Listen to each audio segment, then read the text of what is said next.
hours. Today we're going to talk about how to blend major pentatonic scales and minor pentatonic scales to kind of create this super scale that has the best of both worlds and allows you to kind of grab at the good ingredients of both those sounds at the same time. And once we kind of figure out some I guess typical pathways about how to commingle those two ideas, which seem at odds, but they actually work great over top of dominant or funky sounds or bluesy sounds, right? So if we take the next step and figure out how do we then kind of humanize them after we internalize the hand shapes and stuff like that. And I think that this is kind of an often overlooked element of things. So stick with me here, and we'll focus in on my hands here. Today we're in C today, and I have like a little C funk groove kind of set up here, just a very simple C7 kind of a.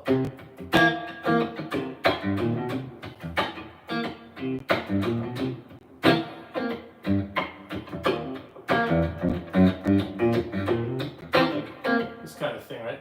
No, same studio, just the camera's facing the other angle, but somebody's asking if this is a new studio. Just kind of straightened up a little bit. I am getting ready to kind of orient my lessons this way from this point forward, rather than just propping up my phone right up in that little ledge there for the last couple of years. I got lazy after I worked really hard over COVID, and once I started teaching, 5 to 7 students a day, things really took off in a great way, don't get me wrong, but it also sapped me of my free time that it takes to actually make long lessons that are like note for note kind of stuff. And while that kind of shit may have put me on the map a little bit, I actually realized that I like teaching quite a bit. And so we're going to be doing a subscription-based kind of lessons thing starting in the fall. And in anticipation of that, I'm kind of straightening up and kind of testing out these waters here. So thank you for putting up with a little bit of flux, I guess, in the look here. Anyway, here's the loop. All right, I'm on the neck pickup at this point on that loop with the tone rolled down quite a bit. And people might ask, well, why do you do that? And it's so that there isn't any high-end competition. I don't want, when I'm here in the middle pickup going, I want the high end to be me soloing, not the back end of the loop.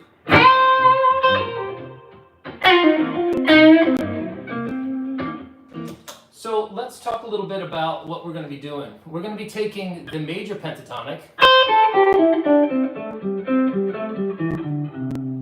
okay, in all its forms.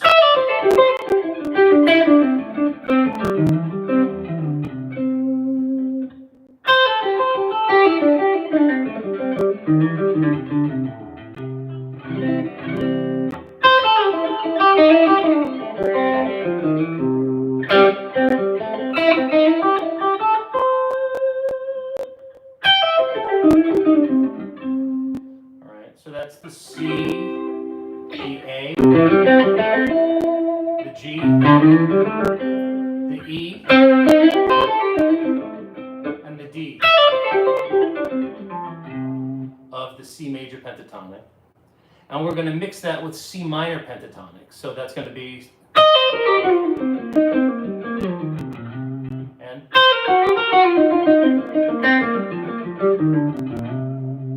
all right, then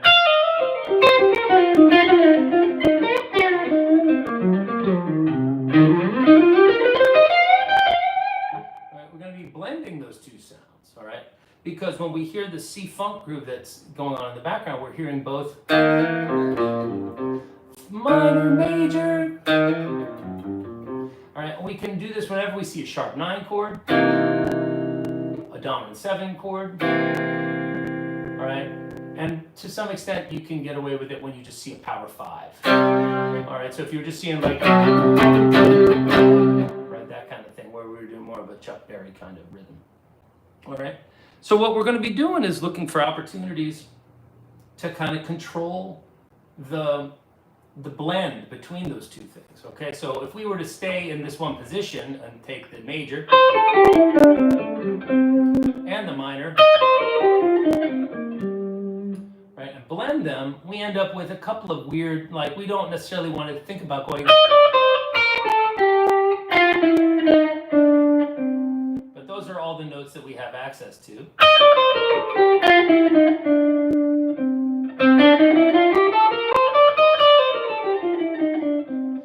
But what we're going to find is that we can't just utilize them randomly. We actually have, there's a certain accepted grammar. Hearing lots of crackle noise, or is it just me? Hold on a second here. Let's see whether or not, whoa, same, shit. Thank you for the feedback. That's this kind of thing that I don't know whether or not that's just that I have a shit internet connection here with my iPad, or whether or not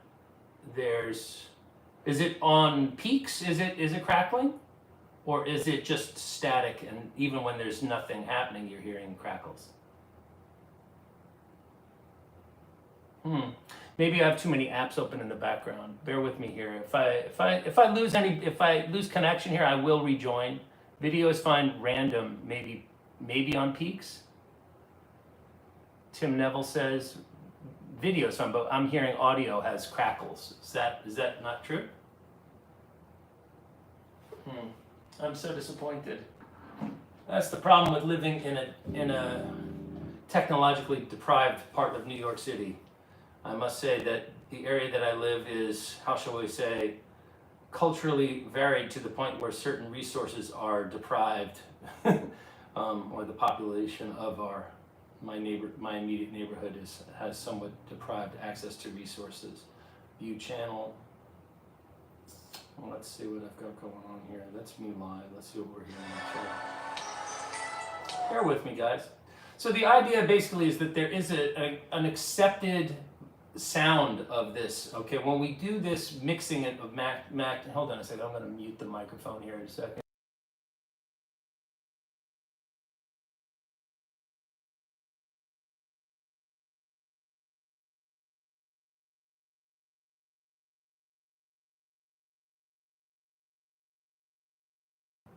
All right, I'm back, having monitored this. It seems like everything's okay.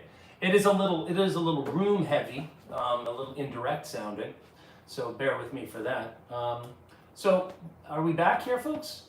So sorry about that. Can everybody hear me all right? Thumbs up? All right, I don't know. So the idea is if we've got, you hear me great, thanks Tim. So the idea is if we've got these three notes, and these four notes, and actually we were playing the flat 5 over the minor pentatonic, so now we have,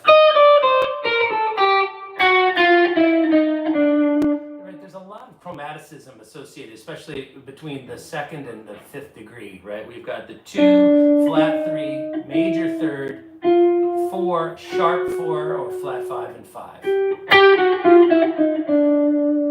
Okay, so basically the notes that we're going to kind of skip as potential ingredients are the sharp 5, the flat 2, and the major 7.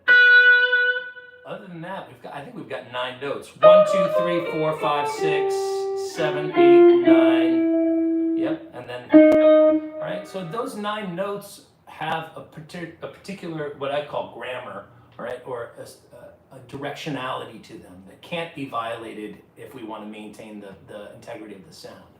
So the real tricky part is usually how to handle the area around the 3rd, okay, because that's really the defining area. So what we don't want to do is ever go major 3rd back to the flat 3rd, or go major 2nd up into the minor 3rd and linger there. We never want to hear this sound. Please play. We never want to hear. I can only think of one instance where that really makes sense musically, and that's during, I think that's Strauss, that.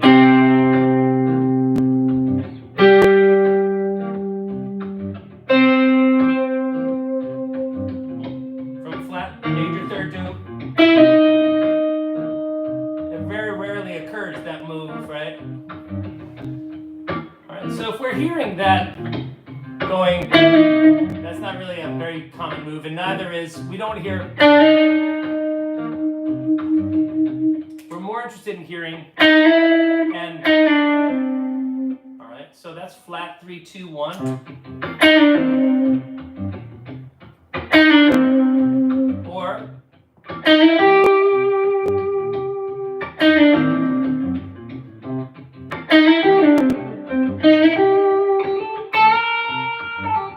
so that's me getting at the flat 7 from 6.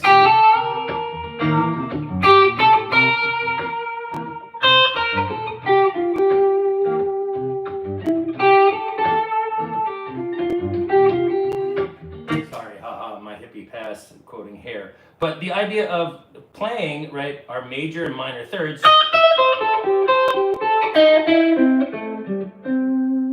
yields that sound, right? That's me accessing flat 3 into major 3.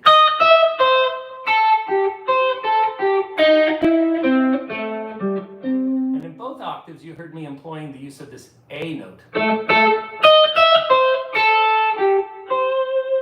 And this note is often overlooked as, it's often overlooked in terms of its importance here.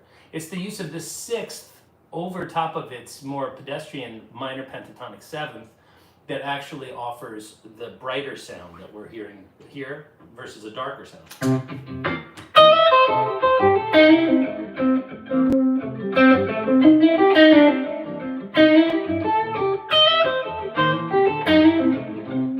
That's major 6, but if we bring the flat 7,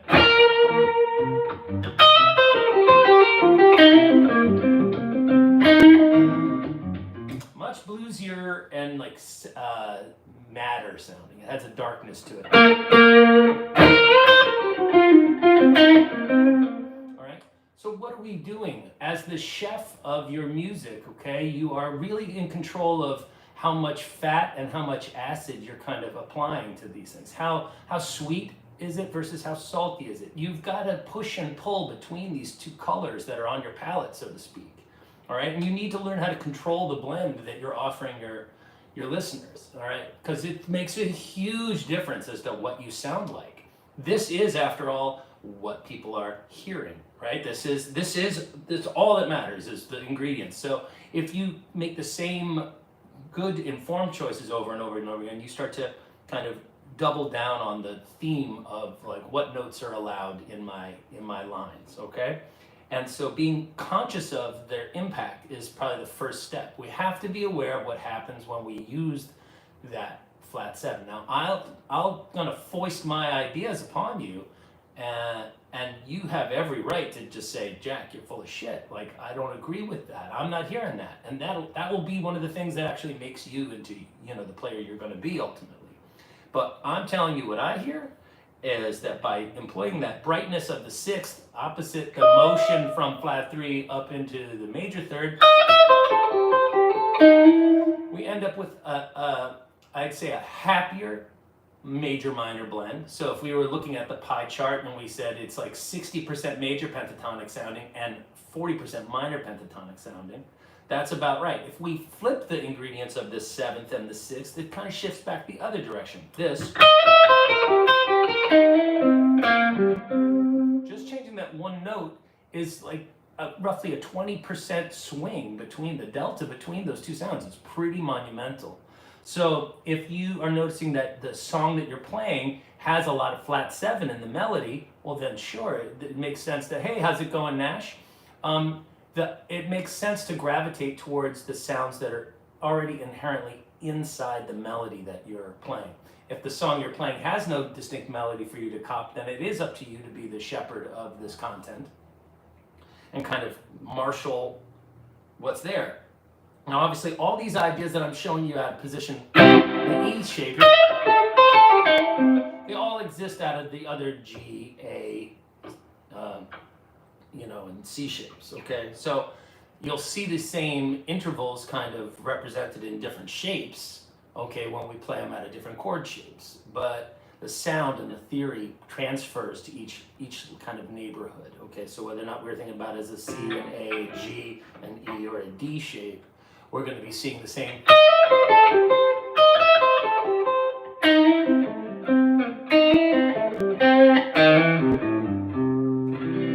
right, so understanding that flat third and sixth relationship is a huge, huge gateway for most players that are transitioning from a more minor pentatonic background, which I think is very common. I know that I was that guy for a long time, and one of the sounds that really opened up my mind and my ears was getting this under my control. Okay, now let's look at some other ideas. Right, we've got this flat 5 conundrum. All right, we can hear how that sounds. Right, if we take the sound of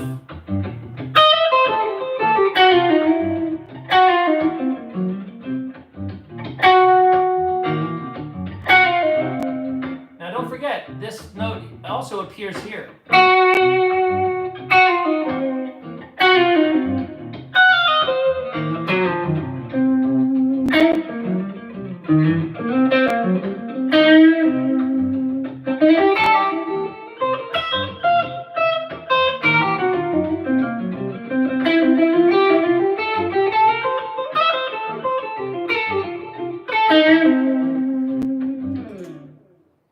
Okay, so if we get that flat 5 here and here,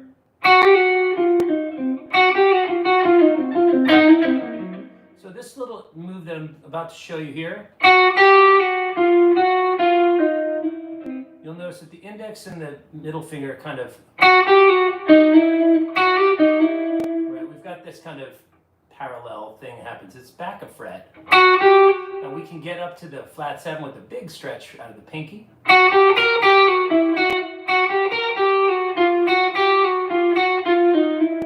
you'll see how one of those sounded really weird. When I went, that sounds stupid. But if I use the 4 here,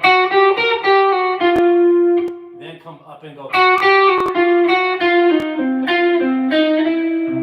mean, basically fucking around, but avoiding that major third, right? Finally, at the end, I'd use it, and that creates that sense of resolution.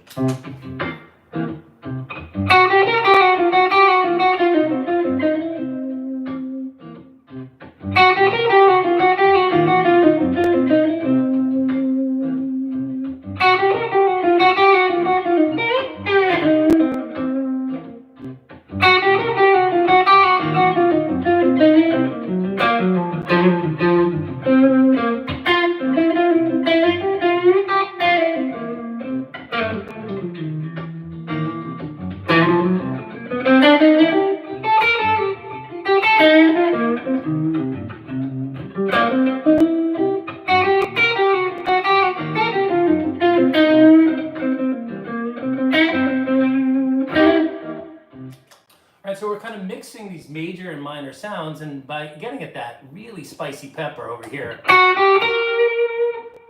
it's kind of, you know, nasty sounding, that flat 5. Right? And we're kind of using all these neighboring tones. We've got this, and then finally bringing that note in there. Okay, so we're getting at all of it.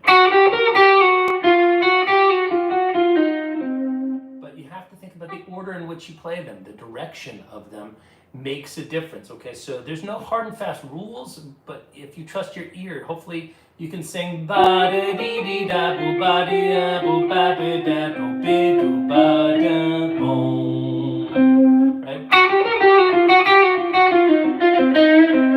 Alright, now rather than fretting it, I bent up.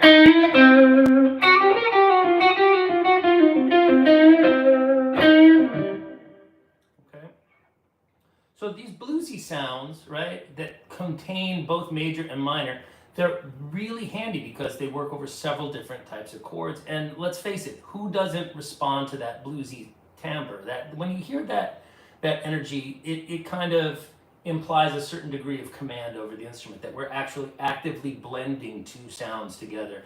It's a lot simpler than just going, here's the raw ingredients of major, bang, raw ingredients of minor, bang, and they're unaltered. By showing that you can kind of get in there and create a little alchemy between those two things, you're kind of broadening the palette. You're offering a greater view of the world. It seems like you're offering more, I guess, more texture and more context, right? It's a bigger idea, Right, so if we've got this little push that we're doing from the flat 3 into the major 3. We've got the 6 into 7. We've got the flat 3 here. We've got the pull back from flat 5 to 4. We've got that little trill from flat 5 up into 5. Okay, now I definitely use a lot of these kind of flattenings of the ring finger.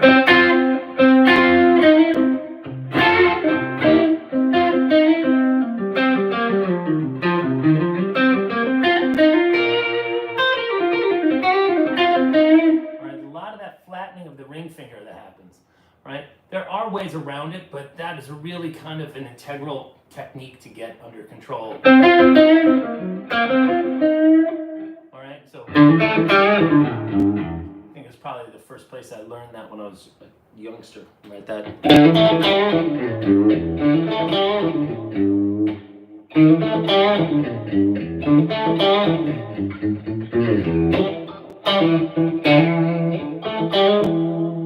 Okay, so when you get that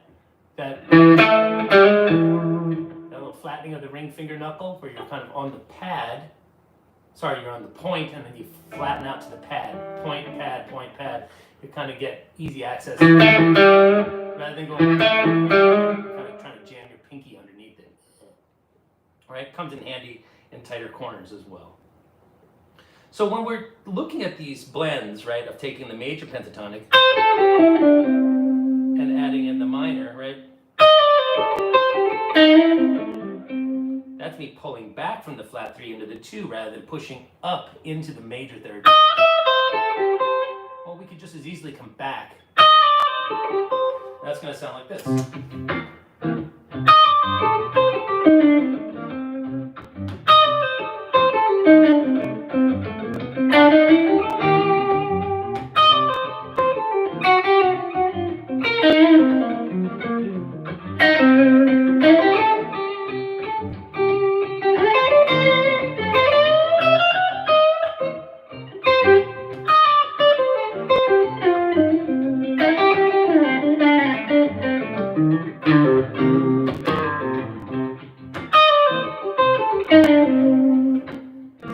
So we're hearing that flat 3, 2, 1 out of our major pentatonic shape, right? But we're just getting that flat 3rd, stealing that from our, it's, you know, the minor pentatonic in the same shape. Right? If I just played like straight major pentatonic, you'll see how unidimensional it sounds. It just sounds kind of like.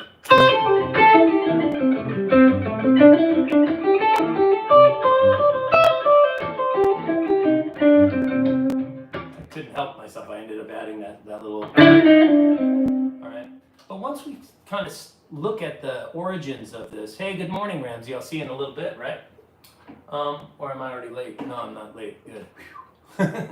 So if we look at the origins of these sounds, it dawns on me that it seems to connect to this idea of a blues turnaround. So if you're unfamiliar with what's included in there, over top of the C, we're going to hear.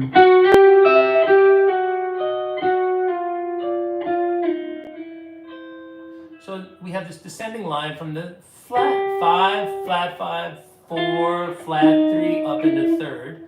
And on here we're having.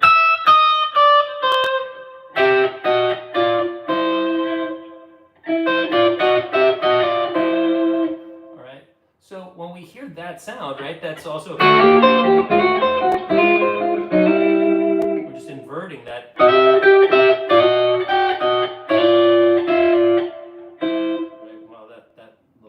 Stretch was inaccurate, but okay, so I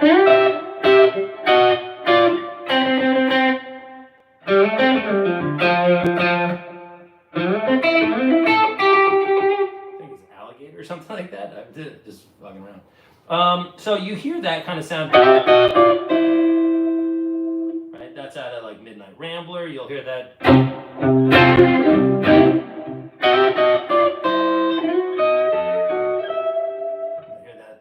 Red House.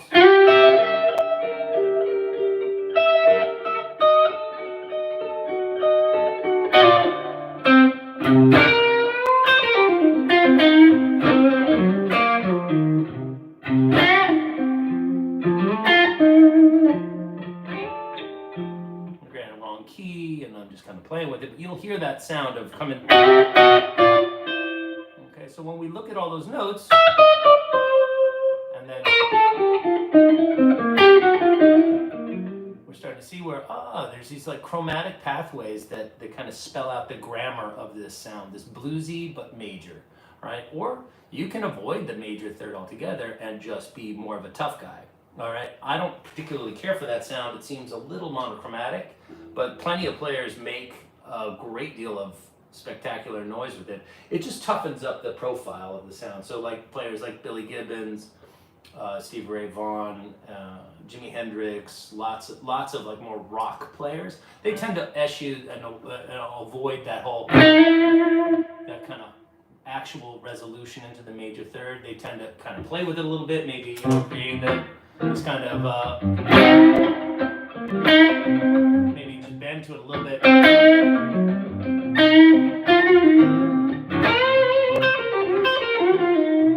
That little bit of sass on there. All right, but that's about it for a lot of these cats. They just kind of like their minor pentatonic, and they don't really truck with no majors. I kind of like that blend. Clapton started doing that a lot, in the Blues Breakers. You hear some of that happening with Jeff Beck, as well as, believe it or not, introducing some Mixolydian sounds, which is one of my favorite things to do, which is to grab over top of this kind of seemingly minor chord, you see a major third and a flat seven. There's a lot of opportunity to bring in these kinds of sounds.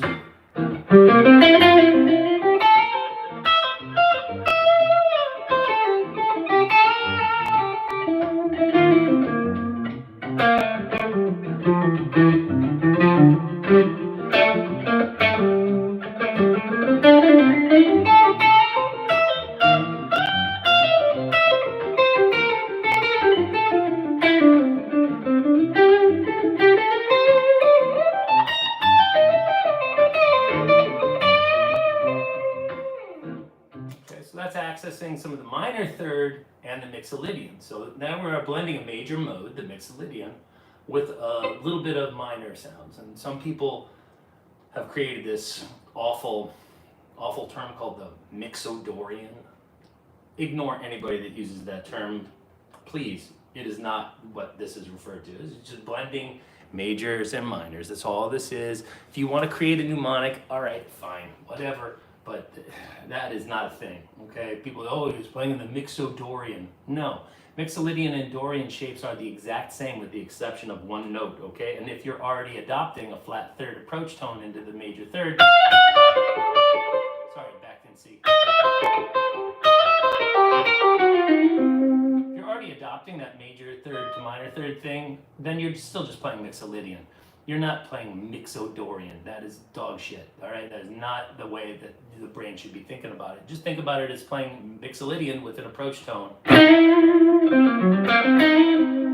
right, that colloquialism of the flat third rolling up, being bent up, or even being just hooked a little bit, all right, should become second nature to you very quickly. This idea that the note only exists as a constant and held note within the confines of the fret is probably the next thing to talk about. So I feel like this first half an hour of me rambling on has been like hopefully illustrative of what can be done within that first box. Okay, now don't forget, you want to take the idea here and bring it here. That's out of the C shape here.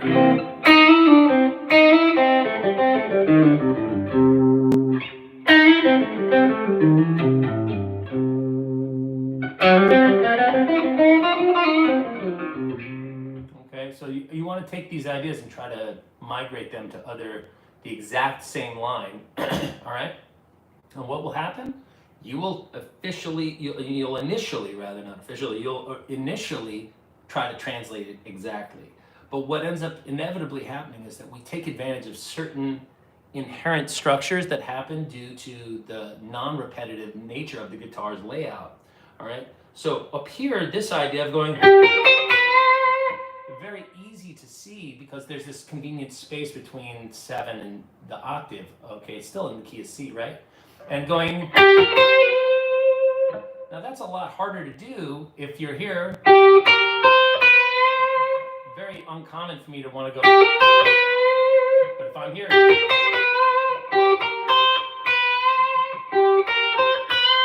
I'm not going to do that. And I'm not going to go kind of inch my ring finger up. But if I'm here, I'm much more inclined to do that move right there.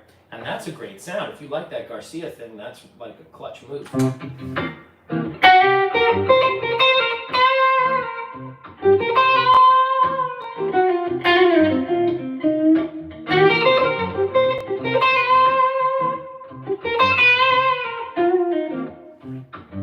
And letting it kind of whine a little bit on your way down.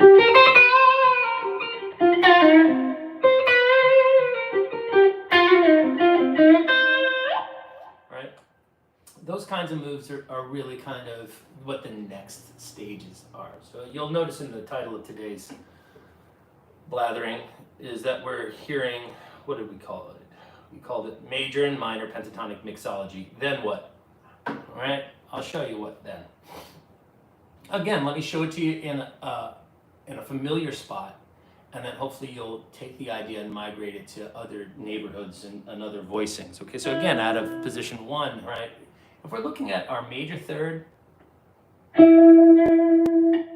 already seen me kind of do this. Right? That's me grabbing and pushing up, but I'm not getting all the way to, so it's somewhere between here and here. There's this beautiful note that kind of lives in this nether region between these two things. It's like, you know, the taint of C. It's not one or the other. It's kind of it ain't that and it ain't that. We want to hook that finger up and come. We don't really do too much of that. Sorry, I don't mean to make gross jokes. All right, so this is the little line that kind of opened up the idea of this Jeff Beck vibe. And it's the idea is keeping some tension in the string, like uniformly, right? I'm approaching the idea of not having tension in the string that's between two fretted notes, all right? With the exception of letting the tension out slowly to resolve. But Jeff Beck was really kind of ballsy in that he would take the note and keep it sharp and then play on it sharp deliberately to have there be this unresolved kind of skronky kind of energy here. So let's just hear this little line. Okay, very kind of straight ahead blues sound.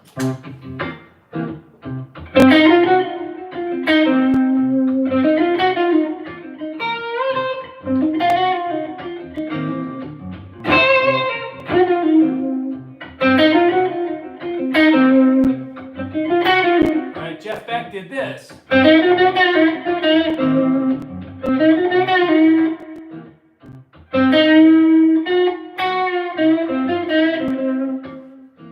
He's playing on the bent string a lot. Now, if you remember when we kind of broke out at the granular layer level, what notes we have access to, you notice there was this string of chromaticism between the 2 and the 5, right? We had all those notes from 2, flat 3, 3, 4, sharp 4, flat 5, and 5 are all potentially usable. So in a weird way, I guess Jeff may have been thinking, oh well, I'm gonna get at the spaces even between the spaces of the frets. Right? And he creates this very vocal, sassy sound by keeping the tension in. So that is a very, very advanced technique when you think about deliberately sounding out of tune in order to sound like a singer. But if we hear something like, if we heard,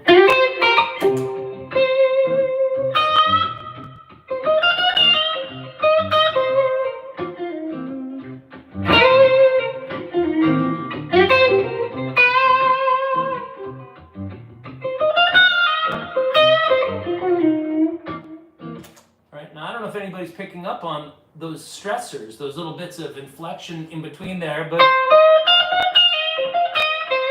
it's a lot different than going. There's a lot more, hello, please resolve this. There's a lot of tension implied when you do this, all right? It only really works there, though, all right? You don't want to really be putting a lot of this, playing the string with tension. You want to be doing it not only on the G string, you could do it, all right? Kind of that sassy sound.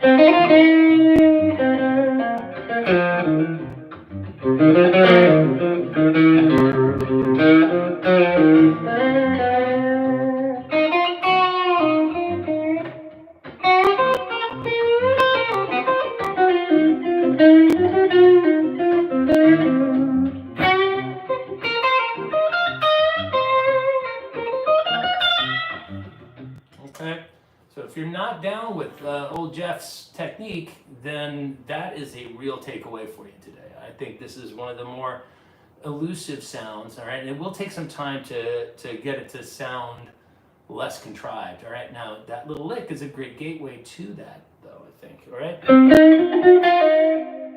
right, now we've got some other like deliberately out of tune sounds. The Hendrix move,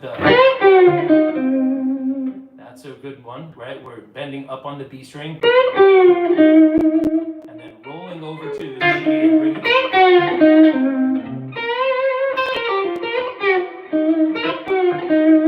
significantly less reliable, especially when strung low on the guitar. It can be very challenging. Like if you're playing live and you're trying to be like, yeah, man, look at me, I'm fucking cool, right? It's a lot different than like, hi, I'm teaching it perfectly in the most ideal setting, right? So that's kind of a little bit more advanced. But there's some other little nuanced ways of bending into notes that we should discuss.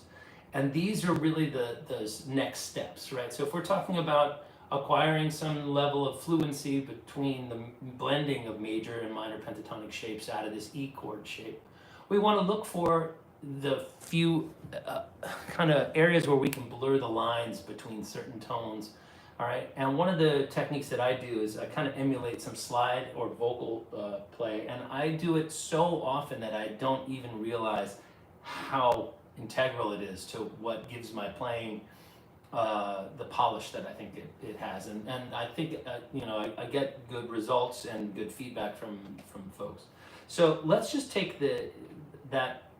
We'll use this as like an upward bend, right? So that's getting from flat 3 to major 3. Okay, we're gonna need that upward. You can use it down as well, right? That kind of works more in the. I push a lot easier than pulling down in there because you'll notice that my fingers have to come with me. But if I bend up, I'm already in position to fret again. I'm not sure. I don't tend to push up on the D or the A string, but every now and again you'll see me go like a push up there instead of, because the next note I'm playing is on the G, so if I'm bent there and I come here, it's hard to grab the G. That's supposed to go in.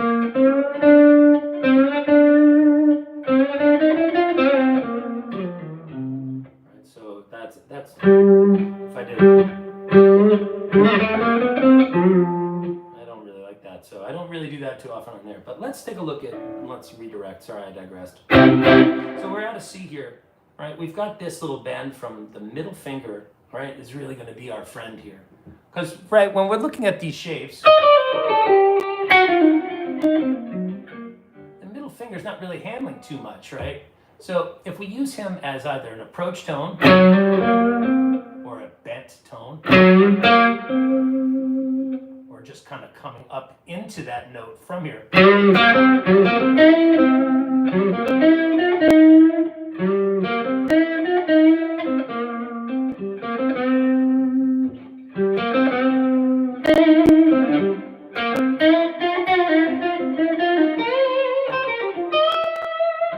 So you'll see me getting to the goodies in advance and being bent. So now I'm under tension but in tune.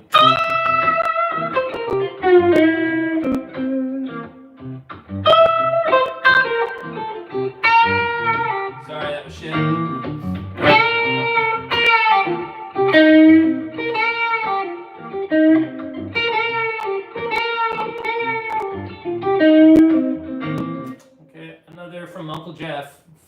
flat 7, hit the pinky.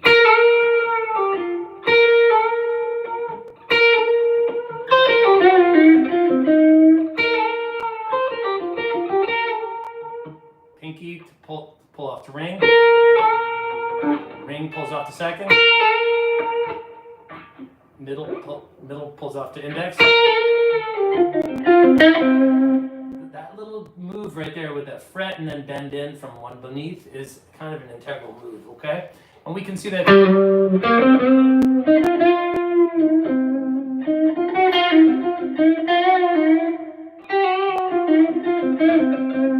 You'll see my index finger pushing up from flat 5 into the 5.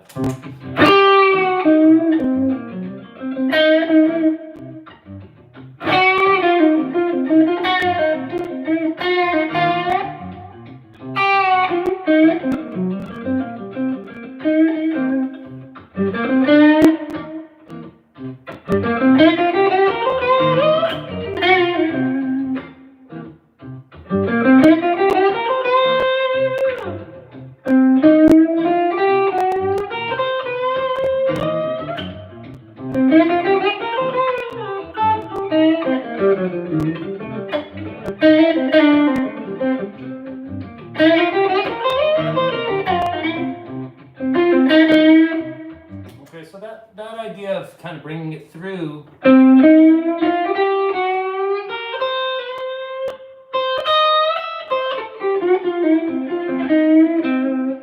It's getting it done an awful lot. If we kind of bring it down.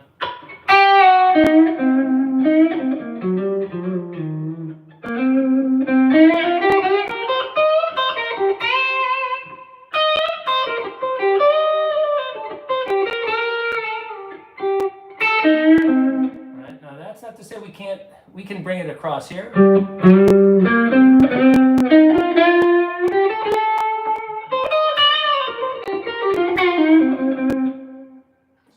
there's some sort of emergency text coming through here.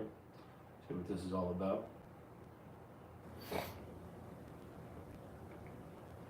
Well, that's great news. All right. So, the idea of utilizing these approach tones as bends or glisses, right? You gotta be careful with that major 7. You don't want to spend too long on the bend up, all right? You can get a little upward pressure on the flat 7 a lot easier. Right? Also, careful coming straight to the major 3rd and bending into the 4th. That one you might want to be a little bit more exacting about, right? That gives you that kind of.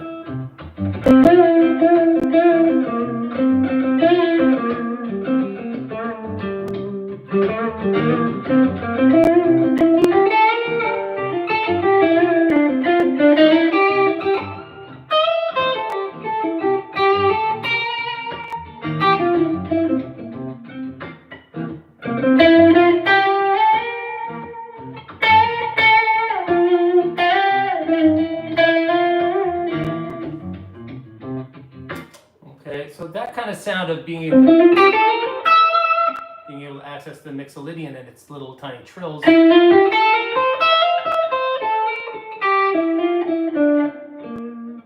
Via those bends, that's kind of a slick move.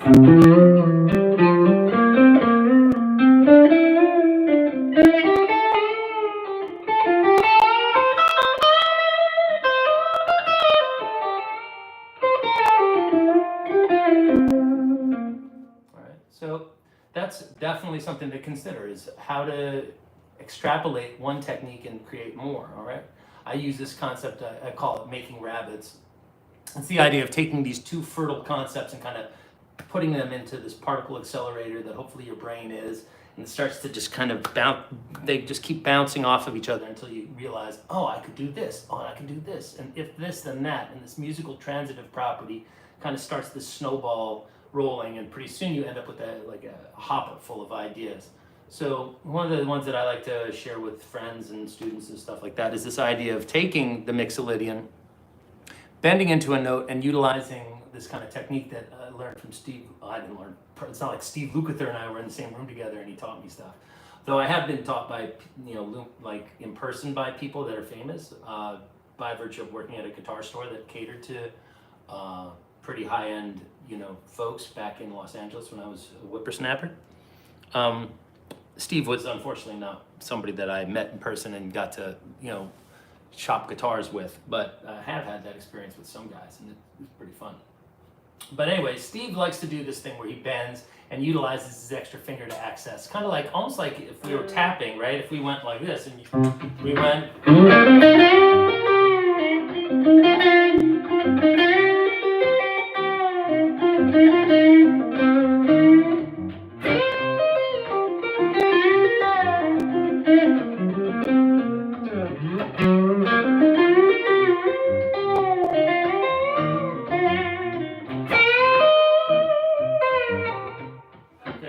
So that's too big of a stretch, that minor third. We're not really going to be able to get there with a bend in each minor third up unless we're playing way up the neck. Then we can do that. But let's just try to think about what we could do here. We can go and bend into the third and then get to the four. That's the move. So we're bending up from flat 3 into 3. Accessing 4 while bent, and then after I fret that, we let go to the middle finger, come back, flat 3 bent, release into 2, down to 1.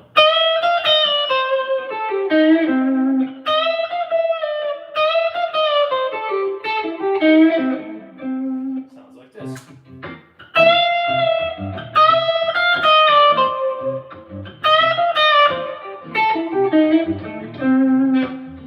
It's the inaccuracies of this that actually give it a more vocal quality. It's the fact that you're bending up into pitch, hopefully. And let's be honest, the guitar is completely out of tune, right? If I hit this, it's flat. If I hit this, it's a little less flat. If I hit this, it's the same amount of flat. If I hit this, it's in tune, right? So Pythagoras, the theorem of shortening the string, it's constantly in flux. So you've got a lot of real opportunity to kind of micro control the pitch, and you have to do that. That's something that you can't really linger on too much as, oh, I'm safe because I'm in the fret. You might need to wiggle the string a little bit to make it sound sweet, right? And what ends up happening is we actually have the opportunity when we bend into pitch to actually be dead on, right? We can actually go, because thirds are usually sound sharp against the chord, right? They usually sound like a few cents sharp. Even when if you put it perfectly in tune, then you play the string as another interval and it's flat. So it's these opportunities to kind of control intonation on the fly that are really awesome here. So.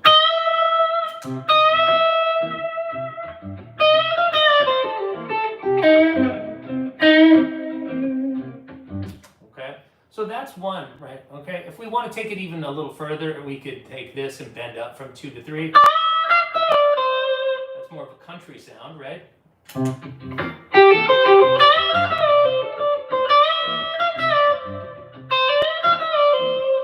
Right? If we bend from the flat 3,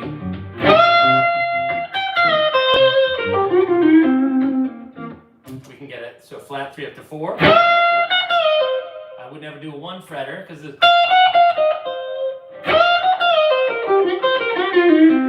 doesn't sound bad actually, but it wouldn't be what I would probably go with a whole step. Right? We can do this out of here if we bend 6 to 7. Reach up and grab a whole step there.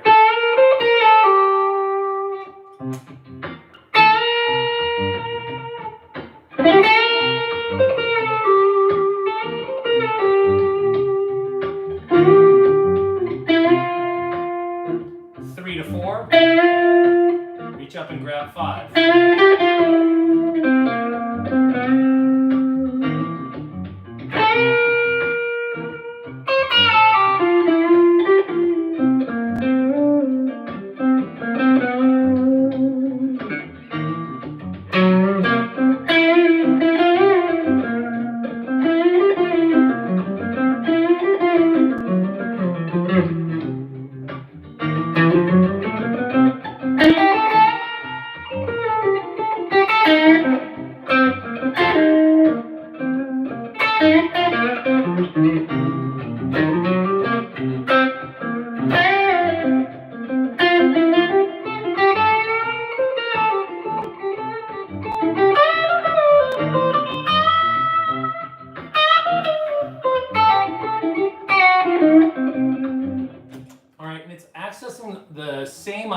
we already developed,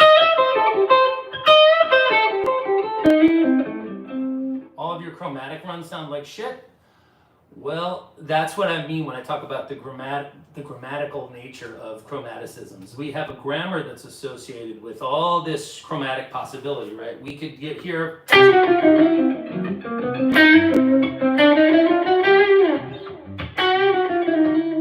Right? We can bend up.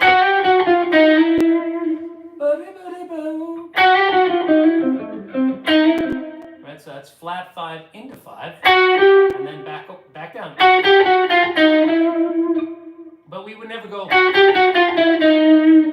That sounds shitty.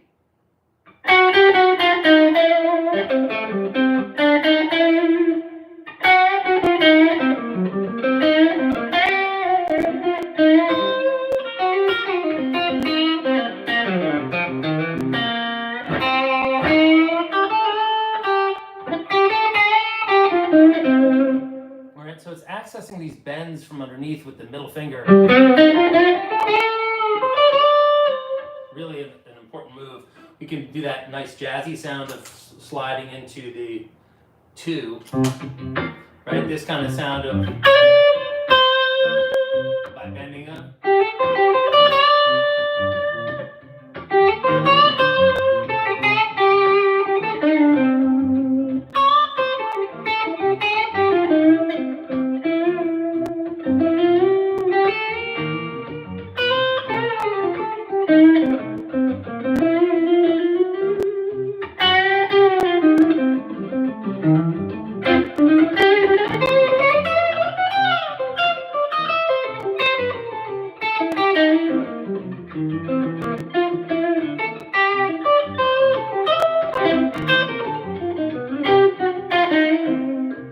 So living over this one chord dominant groove for a while is a great way to develop your vocabulary and understand better what you can get away with. There's a lot more to this than just this. I have discussed how to chromaticize your, if you start with the major pentatonic shape, let's start with the A shape here. Right, and we'll do that. And we'll think about it being from the middle finger.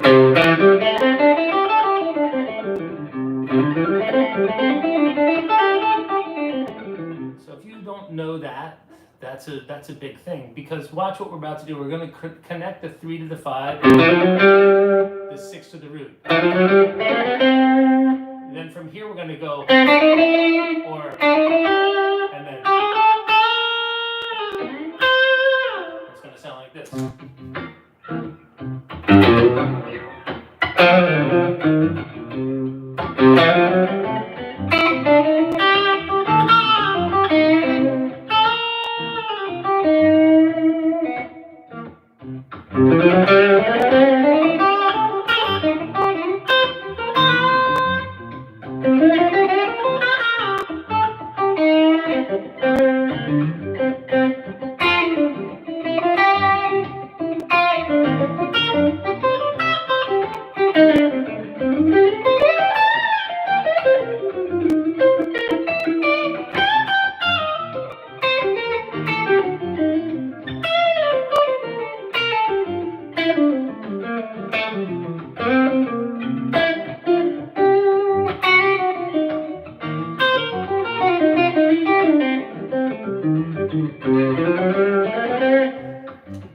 Okay, so we're taking the 3 to the 5, and the 6 to the 1, and then we can go 3, root to the 3.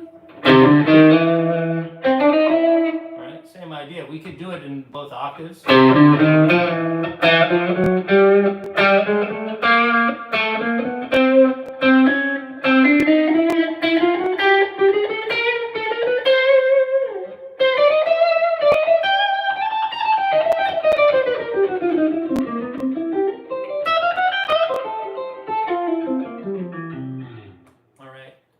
And yeah, all that kind of stuff is completely going to be covered on the daily on the subscription-based thing that's about to start happening here. And so normally studying with me was $800 got you 10 lessons.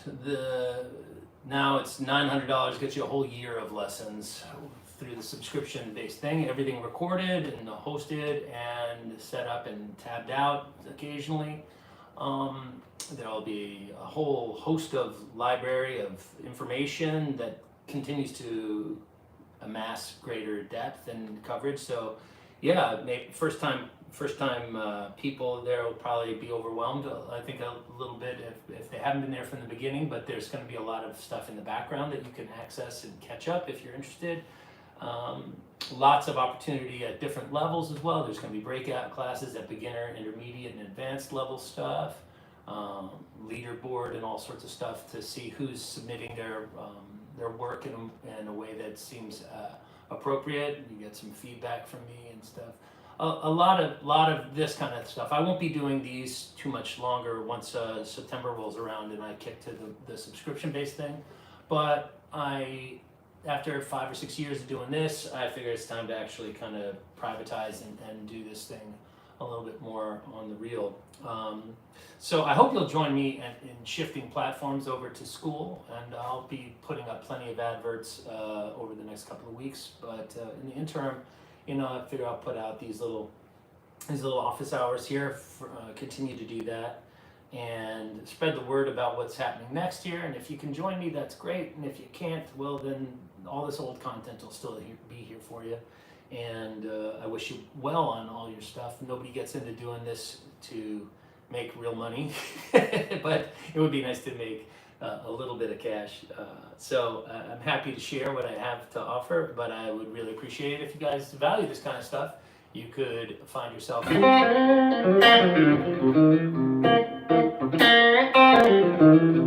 would really appreciate it if you decided to give it a whirl. Now there's a monthly thing that's I think it's $99. And then if you go for the year, it's $900. And then if you're already a pre-existing student, well, then you should talk to me about how to convert what you already have on account here into school, because pretty soon I won't be doing the private one-on-one things that I've been doing for the last whatever it is, 10 years. So I hope everybody's happy and well, and I have to jet. I do have a 10 o'clock lesson to attend to, all right? With love in my heart and music in my ears, I say adios and farewell, and I will be back soon. But this was yet another episode of Office Hours, and hopefully you'll join me over on school. Great luck with my future. Thanks, Tim. I hope to see you there. If not, hey, it's not like I'm never going to check my YouTube channel again. But I will be monitoring and trying to baby that new business idea. So wish me well. Thanks a bunch, and I'll see you soon. Sure as hell here until August or September. All right. Cheers, everybody. Bye-bye.